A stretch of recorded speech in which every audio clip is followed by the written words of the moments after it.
આજરોજ અમારી રોડ રસ્તા સુધારો પદયાત્રા નીકળવાની છે. આ વાતની જાણ ભાજપ શાસકોને થતા ભાજપ શાસકોએ ગત રોજ રાત્રે તાત્કાલિક આ ઉબડ ખાબડ વાળો રોડ પર્વત માથિયાથી લઈ આઈ માતા ચોકની વચ્ચેનો એકદમ ખરાબ જર્જરિત હાલતમાં જે રોડ હતો એ રોડને તાત્કાલિક બનાવવાનો પ્રયાસ કર્યો.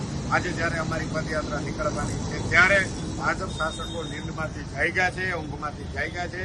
આમ આદમી પાર્ટીએ જેટલા મુદ્દા ઉપાડ્યા તે મુદ્દાઓ ઉપર ભાજપ શાસકોએ કામ કરવું પડ્યું છે.